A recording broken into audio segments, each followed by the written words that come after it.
Las Vegas. Thank you for joining us again on Realty Check, your local Las Vegas real estate news show where you hear about real estate from the professionals that are out there working in the field every day. If you guys are watching the show, if you're liking our show, please take a moment to like, comment, share it with your friends. Whatever portal that you're watching or streaming it on, we would appreciate your feedback. And if you could leave us a review, that would be amazing. This week, we have some amazing people, as always, on our show, starting with Amanda Bedell with Bedell Realty Group. Amanda, tell us a little bit about yourself. Well, I've been in the business for over 4 years now, and, you know, military spouse, so we moved here about 6 years ago. So I've been with Keller Williams, Marketplace One, from the beginning, so. Yeah. And you're doing amazing. Yeah, it's been a great journey. Yeah, you hit the ground running, got started off doing really amazing. You said one of the top agents in the office. Yeah, top 20%, yes. Yes, congratulations. Thank you. Yeah. And Tarra Rainey, Keller Williams, Marketplace One. Tarra Rainey is not only a realtor, but she's a productivity coach. She is one of the people that the person that helps train new agents or agents that just need that extra push. So Tarra, tell us a little bit about yourself and what you do. Well, I've been in the business for almost 5 years now, and I've been with Keller Williams the whole time.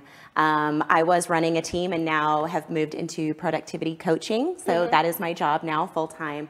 Just basically getting agents of every level into a better area of production, whether that's narrowed down lead gen or different activities, and really working on their goals and getting them to where they want to be. That's awesome and so necessary, because once you finish real estate school, you get your license, and it's not only new agents. There's some people that have just been in it for years and never really learned the necessary actions that you need to take on a daily basis to make your business successful. So very important, very good job. And I know I've been seeing that your productivity clients, the people that are in your group are doing amazing. So very proud of that. You should be very proud of that as well. So great, good job. I'm glad to have you here today. So we're going to get started in talking about what's happening in real estate. Over the last few weeks, it seems like we've just been hovering around these numbers. They have not changed much. It just seems to stay consistent. Single family inventory, we have, as of this morning, single family homes in Las Vegas, 3262. And price decreases over the last 7 days were 552.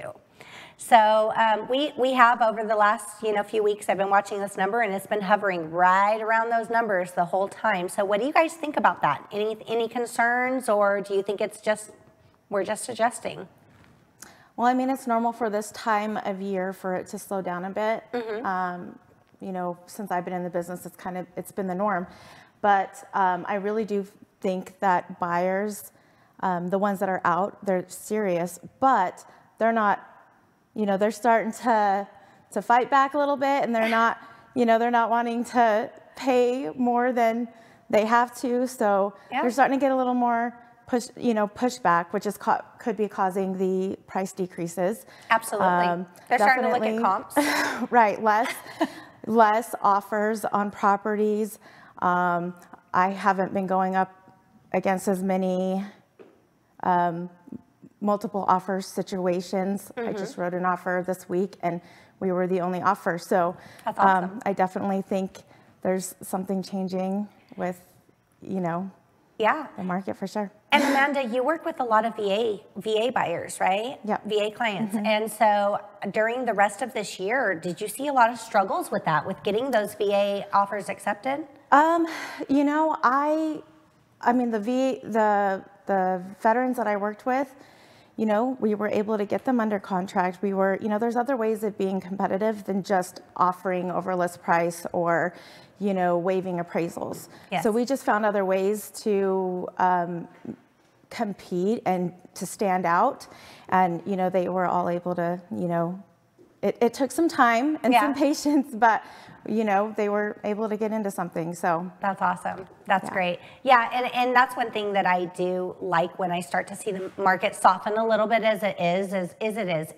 You can have more of a chance of helping a family get into a home where when it's really a crazy market, that becomes a struggle. Right. Tarra, what do you think about what's going on in the market?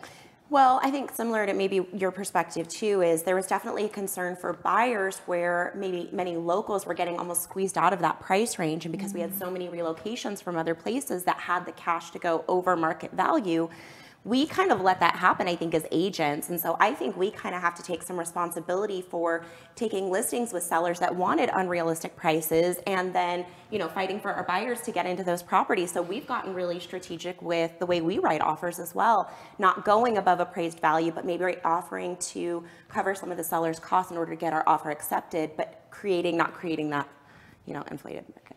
Right, and I do believe, and I've been saying this over the last few weeks as well, is that the price reductions are just people coming down to reality. Right. It's not, I don't think it's prices are dropping. I haven't seen any, I mean, it's still hard to find a single family home under 300,000. There's no such thing, or if there is, it's very, very minimal. So I don't see prices actually dropping, but I do see the price decreases in homes that have been overpriced. Well, and I think it's also, you know, having the right conversations with our clients and setting that expectation. If you set the expectation to a seller that, you know, they can get whatever they want, then that's what they're going to want in the end. So I think a lot of it is, you know, setting the expectation Right. as well. And I still think if a home shows well, has great access, and is priced well, it's going to sell. It's going to sell. People are going to buy it. And if it's not, if one of those things aren't working, then you're definitely going to have to start adjusting because buyers are more picky. They're more picky they're now. tired of, you know, they're tired of the game right now. So Right. They're like, no, we're taking the game back. So Yeah, and that's great. It is great to see. And again, 3262 in inventory, still a very strong seller's market. It's not, by all means, it's not a buyer's market. Anybody that says that is insane. We have to be over 6,000 in inventory to be even near a buyer's market. So we are still in a very, very strong seller's market. Right. So population growing in Las Vegas along with home prices. So you mentioned this just a few minutes ago, Tarra. Do you think this is pushing locals out of Vegas? Yeah, 100%. I mean, you know, it's pushing the locals who are, you know, average income. We have people with money coming in and just buying up and offering you know, more than what an average buyer can afford. Not just that, but first-time home buyers. You know, working with veterans, a lot of them are in the average price point, and now the average price point is a townhome or a condo, and so, I mean, and that can be tricky sometimes getting them under contract with, you know, a VA or, you know, FHA, but I definitely think that these high-end buyers are pushing out the locals and first-time home buyers. Right, and yeah, because with FHA and VA, the condo communities, they have to be approved for those loan programs, or else you can't purchase in there. So that is tricky. A couple years ago, they were saying that they were going to remove that, and that was going to be fixed. Never seen it happen. I see news articles about it, but never seen it happen. Yeah. So I guess they gave up on They're that. going to have to figure it out now. Otherwise, I mean, they really have no choice unless prices come down soon. But Right. Well, and that's the situation, I think, that between, you know, us as agents and sellers and then the market and all the relocations, we've kind of created this scenario where, you know, affording a home used to be like a dream. It used to be possible. Now it is kind of just a dream that isn't possible anymore. Between rental market as well, the requirements to rent a home now in Vegas have become so strict that not only are you squeezed out of the price range of being able to afford something for your family, because maybe a condo doesn't work for most families. Right. That might be your price range, but then you're left to rent. And if you don't meet the rental requirements, what are you going to do? I'm wondering that. That is something that it's been in my head a lot is, you know, there's so many people that have been in these rentals and they haven't been paying rent, you know, because of the moratorium. And they are now facing a time that they're going to have to leave. their credit is probably not great, and obviously their rental history is not great, and the rental requirements to get in a rental are so crazy right now. So you might as well buy a home, and the rent prices are so high, you could probably pay less for a mortgage. Like, that's not just a realtor spill there, that is the truth. Where are they going to go? Are they going to have to leave the city? I mean, are they there? I just don't see any like instant solutions for them, because I've tried to help people, you know, even find rentals in this market. It's insane. Well, and if they're not able to pay rent, how are they going to afford a mortgage? How are they going to even qualify for a mortgage to buy? So, you know, that's where still the unknown. And yeah, I think we have an issue coming, you know, in regards to that. So I'm wondering how that's going to play out. And on the good thing about that is it probably is going to turn a lot of renters into home buyers if they have if they have good credit, because that, you know, one thing, the moratorium doesn't really affect their credit instantly unless they haven't been paying any of their bills. So they could still have a decent credit score after all said and done, but they wouldn't be able to get a rental because of the eviction history. Yet I've known a few people who couldn't get a rental because of an eviction history and still were able to purchase because they still had the credit score. So that might turn a lot of these renters into home buyers. It could happen if they're working and they're, you know, they're back to work and they have the well, and on the income. other hand, you know, these homeowners who haven't received, you know, rent for so many months, you know, once this is over, they're going to want to sell their house because they, you know, they've been, you know, paying double mortgage for so many months. And, you know, so I think that that's going to affect the market. There's going to be more houses on the market, you know, so hopefully that will, you know, bring some prices down. So, you know, the average income. Well, and I think we're starting to see that a little bit already. Not only are we seeing investors still taking properties, but we are seeing some people offload them. And I think that's why we have a little more inventory. But because we still have so much competition, we haven't really seen that shift. I mean, it's been a little bit with maybe a little less offers, but we're still seeing, you know, multiple offers on some properties. If they're priced right, they look great. They're, you know, accessible. Right. That kind of thing. And even though the moratorium's lifting, I haven't seen any proof or facts on this yet, but I'm assuming that even if you did have a non-paying tenant in your home and you went to go evict them, I don't think they're going to get a court date for a year or two because of the amount, the volume. So I really don't think that we're going to see that instantly. It's not going to just switch off, you know. It's better just to try and work with them while, you know, if you can, you know, work something out. So get them back on track. So yeah, I do feel like that's going to, people that are going to have to go through that process, it's still going to take so long just to get on the calendar to get a court date. Well, and I think even now, you know, with real estate agents, there's been, in my mind, some concern about us as agents and whether or not we might still be relevant in the next few years. You know, we have so many companies changing the name of the game, but I think this situation creates the perfect opportunity for anyone in that situation to reach out to a real estate agent and say, what are my options? I think this is where, as agents and the personal relationships we've created and good business and being, you know, ethical and a really good agent, I think anytime somebody reaches out to us, we can help them with that situation and guide them to that next step. Counseling them through that. And that's super important, especially with all of these big companies that are trying to, they're trying to make us irrelevant. And speaking of them, speaking of those companies out there, we won't say any names, but there was a viral video from a local real estate agent here in Las Vegas. It got a lot of traction. I'm sure you guys seen it or heard about it.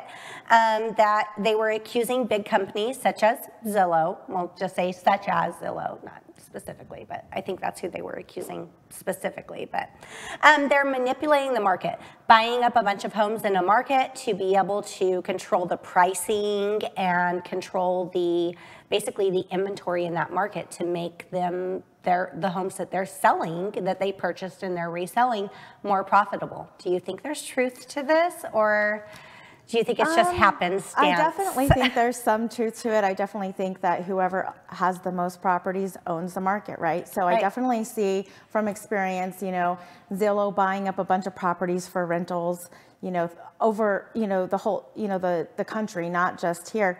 And then, you know, some of them, they are, you know, selling it for higher prices. But I definitely think that it's kind of a war between who has the most inventory and, you know, whoever has the most properties controls, you know, rent prices and. Yeah. And that's one thing that I see with them is not just Zillow, but like Open Door, all of these companies, when they buy the properties, they list them where, I mean, the comps aren't even relevant. You know, you try to find comps on a lot of the homes that they have listed on the market. You know, they do a little bit of flipping to them, but not much. And you look at their pricing of what they have it on the market for sale for, and it's usually substantially higher than the comps. But they stand firm in it. I mean, they don't care about their days on the market. They'll just let it ride out and see what happens. Yeah, I mean, which honestly, it doesn't look good on them in that sense. But, you know, talking about Zillow, Open Door, OfferPad, you know, they give a, you know, at the time that they give the offer, you know, it's, you know, a fair offer. But what consumer, or, you know, what the owners or the sellers don't realize is by the time they get to the end and they start going through everything that Open Door and Zillow's deducting, you know, with repairs and cosmetic work and all of that, they're paying more than if they would have just hired a realtor. And I had I know of one specific owner who, you know, would have made listing their house with an agent would have made $20,000 more, you know, on top of, you know, realtor fees, commissions, and everything. Right. But they ended up making, you know, less. And then a few months later, you see that house up for like 50,000 more than what they bought it for. And I'm like, but now I'm starting to, you know, because the buyers are starting to, you know, give some pushback and they don't want to pay, you know, overpay for a house. They're having to start, you know, making some price adjustments as well. So I recently, with a client of mine, just, you know, and they wanted to review over all of everything, what all everybody out there was going to offer them. So I did go through a lot of these people to look at their offers, and great thing was I got to see a lot of their contracts.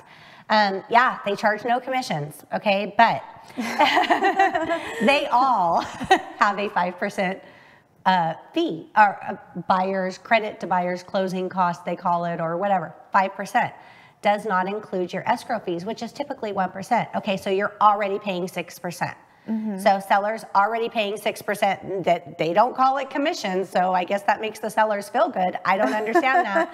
But 6% they're paying, plus they give you an offer and that's the thing that I guess just irritates me so much is we go in at our listing appointments and they're like, well, why would I go through, you know, listing the home and marketing and everything when these people are going to make my life easy and just give me the money, give it cash. I don't have to go through showing the home, and it's going to, they think it's going to save them money. They always make sure that they have a competitive upfront offer that will beat us out if we're at a listing appointment against them.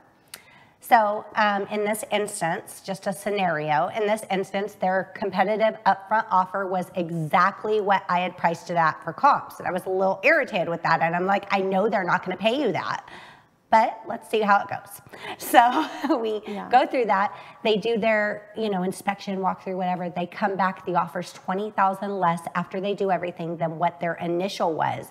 But at that point in time, again, in most cases, the seller's too far in to want to because they can't back out at that at that point. Yeah, so it's misleading, and it's like almost an attack on us as agents that are going in with realistic expectations, realistic prices, and it's really it's misleading, and they go in strictly with those high prices because they know that most sellers are going to be talking to agents and they want their price to look the same, but it doesn't end up that way, and that's irritating. Right. That's and what we can have that me. Conversation, you know, we can have that conversation with the sellers, you know, but you know, they, you know, most of them, you know, they still go with that higher offer. Yeah, at the end of the day, we want, you know, we want you to net as much as possible, but I've just seen so many, leave so much money on the table after it's all said and done.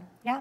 And what I think is good, a good thing for just people out there to understand, sellers out there to understand, an agent will, I mean, most of us, I'm sure you guys would, I would, will review over those contracts with you and look over them before you sign anything, before you do anything, just to look for, and let you know what your expectations are.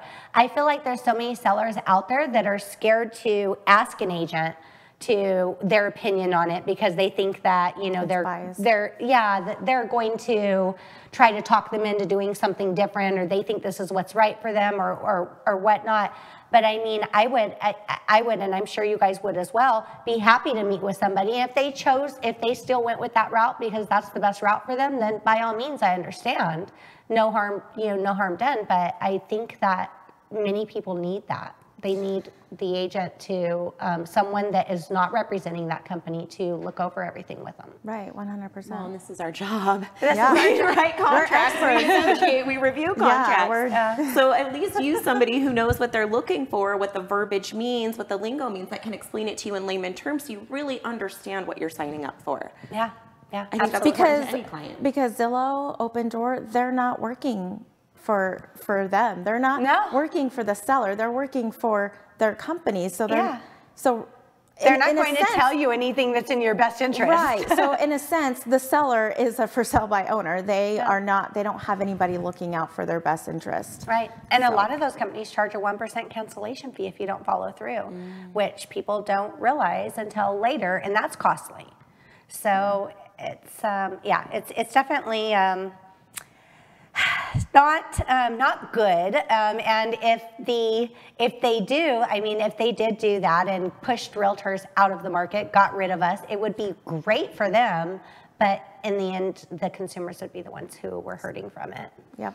Yeah. 100%. So doomsdayers are talking about market crashes and short sales and foreclosures and all of that great stuff that we seen a while ago.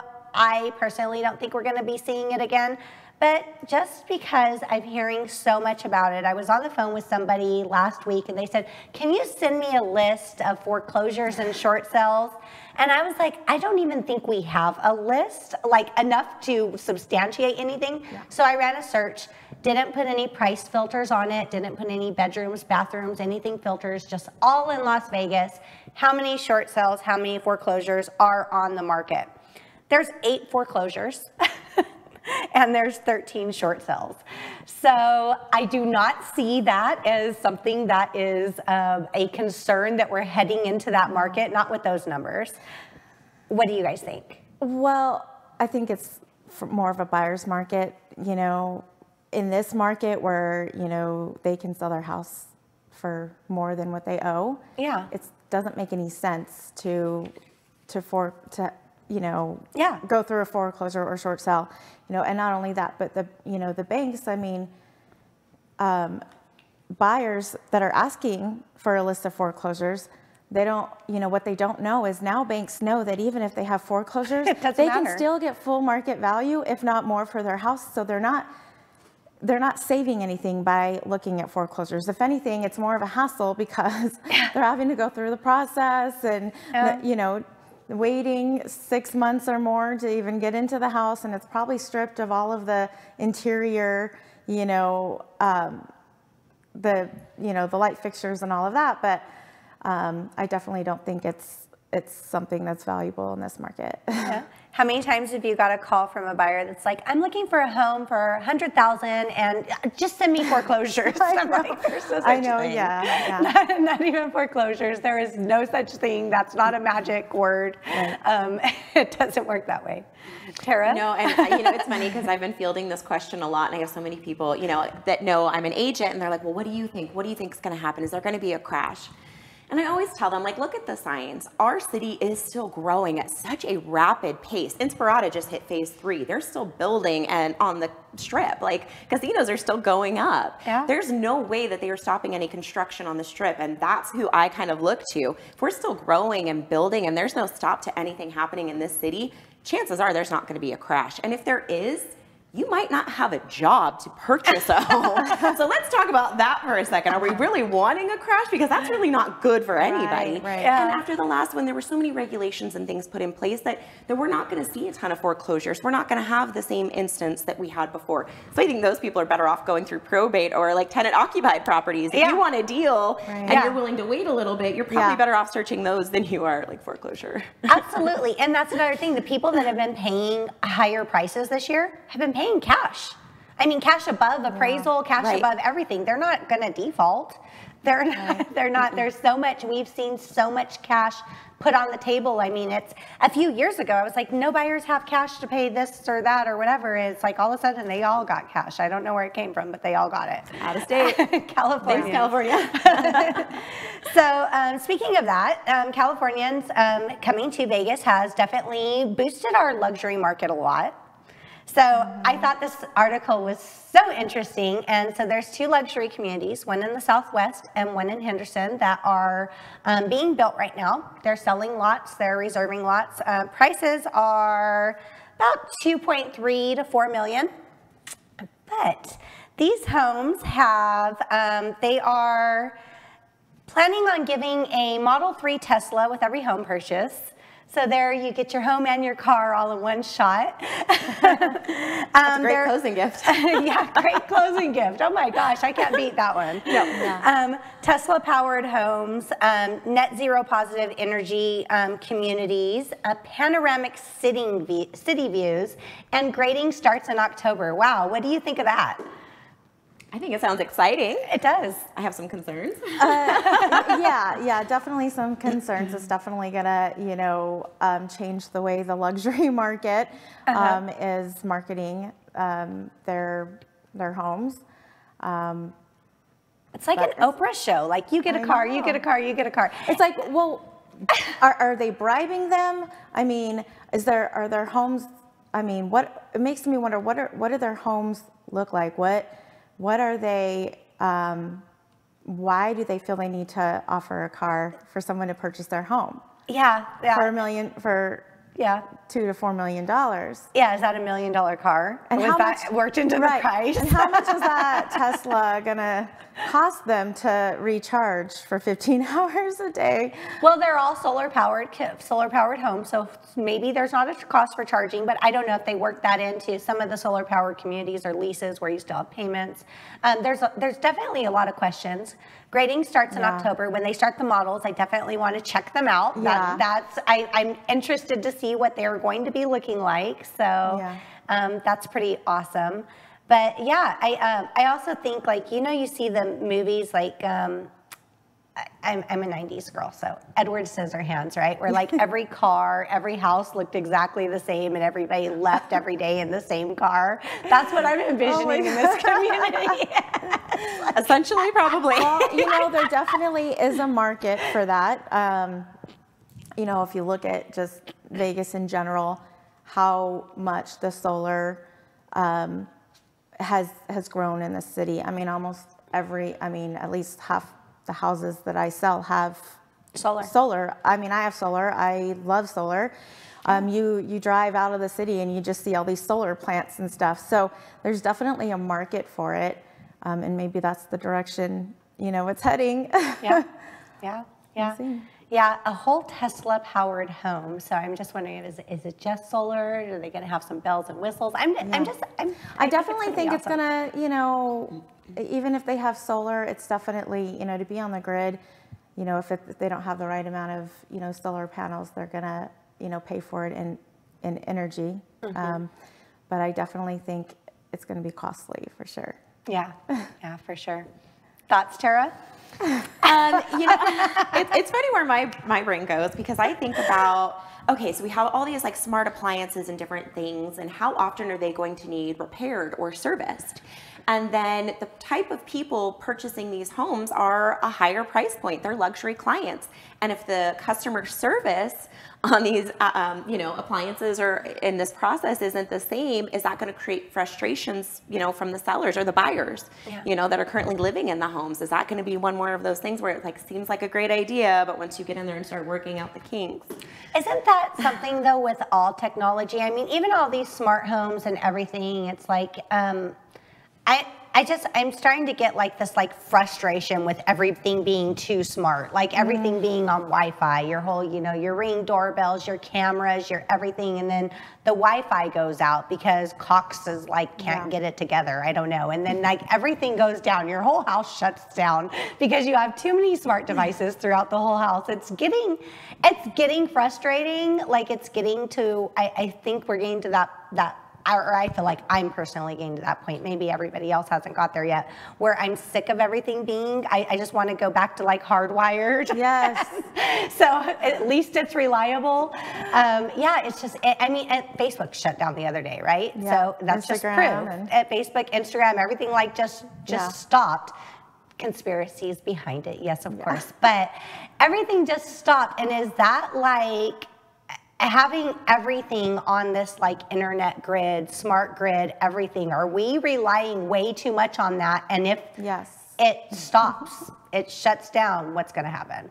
Where are we going to be? I think that all the time. I don't like putting my life and control into other people's hands. In the cloud. So to me, I'm somebody else is controlling whether or not my computer's working, or if we're getting power to the house and whatnot. So. Or your access to information or communication. If you can't call clients or your family and you're halfway across becoming too dependent on that. Yeah, the panic that sets in. I still have all my manuals in binders. So I have paper copies. I have hard copies of everything. I'm no, just in case. Everything stored in the cloud does not make me feel safe. Yes. I can get in that cloud and have access to anything that.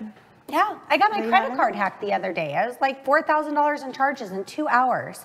So luckily got it shut off, all reversed, no harm, no foul. But I was whoa, that, someone got there, I don't know, the card was in my hand, so I had it. I don't know how they it were fast. I know. They were on a shopping spree on the internet. But yeah, it was it's just crazy. So yeah, I feel again with that, when I see all of these 100% smart homes, I'm maybe not such a great idea, but let's see how it works out. I think there's a market for it. It's not for everybody, but some people will see value in it. Yeah. I see myself retiring out in the woods somewhere with no internet. Most of my buyers are not that excited when they walk into a smart home that we have now with all the smart features. That's not going to sell my buyers the home. It's more about location and everything else. Yeah. So they don't really care about that as it is. Yeah, when you walk into some of these smart homes, you walk in and you're Alexa, pull the blinds, and the blinds all go up, and you're okay. I think it's neat and it's appealing because 20, 30 years ago, these were things that we thought of as futuristic and they seemed very exciting. But it's now that we have it, it's is it too much control? Are we dependent too much on these technologies? And then what happens when they fail and it's really not as exciting as we thought it was? And to a buyer, or maybe even a homeowner, it might seem appealing, but I think it's more of a personal thing. If it's convenient for you and it works for you, when you can see your kids from afar, when you can control your temperature, things like that, that seems great. But when it comes to resale and the next buyer, that's not something that maybe everybody wants. Yeah, for sure.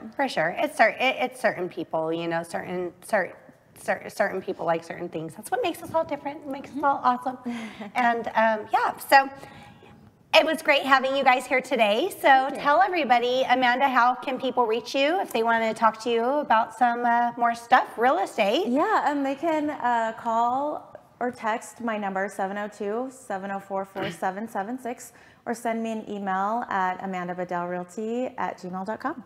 All right, awesome. And Tarra, how do people reach out to you? And if somebody's in real estate and they really just need to get whipped into shape, Tell them what they need to do. She's the girl for that. Well, come see me. And the best way to reach me is really my phone number, 702-802-8316. I am in the office Monday through Friday. You can also send me an email, tarrarainey@gmail.com. Follow me on Facebook, Instagram, TikTok. See what I do with some of the other agents. Follow our activities, and I can almost guarantee you'll want to be a part of it. And there is a Y at the end of your name. So if you're looking at that on the screen, we missed a Y. Sorry. That's a Y. Tarra Rainey, not Rain. So, you know how to reach me, Trish Williams, Trish Williams team, 702-308-2878. Keep on watching our show. Tell your friends about it. Share it. Download us. And we are across all portals. If you have anywhere where you can access podcasts, iTunes, Amazon, in your Tesla. So if you buy one of these luxury homes, you get in your car and say play Realty Check and it'll just start playing. So that's great. So we hope to see you guys next week, and thank you again for tuning in.